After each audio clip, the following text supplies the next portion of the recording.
नमस्कार, मैं रत्नाकर मणि त्रिपाठी आपका जस्टिस मंत्रा में स्वागत करता हूँ। आज का टॉपिक है एक नए जजमेंट पे आधारित कुणाल चटर्जी केस।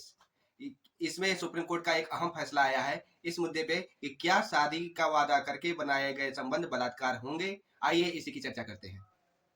आइए स्टार्ट करते हैं आज का नया टॉपिक जो एक लेटेस्ट जजमेंट पर आधारित है। Kunal Chatterjee case versus state of West Bengal.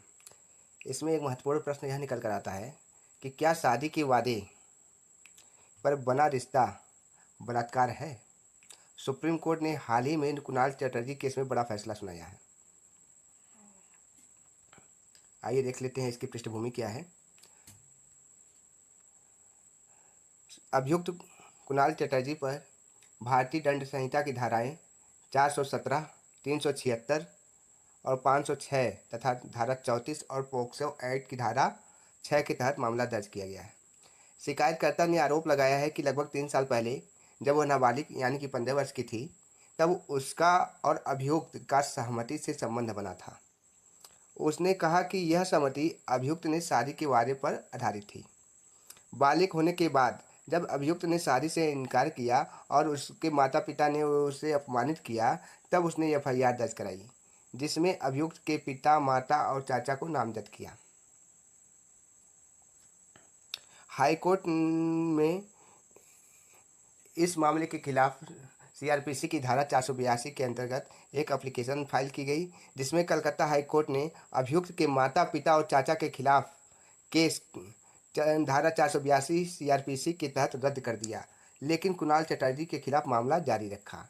इसके बाद कुणाल चटर्जी ने सुप्रीम कोर्ट में अपील की। तो सुप्रीम कोर्ट ने इस मुद्दे पे क्या कहा, आइए उसको देख लेते हैं। राज्य और शिकायत के वकीलों ने केस खत्म करने का विरोध किया। अदालत ने कहा नाबालिग की सहमति कानूनन सहमति नहीं होती है।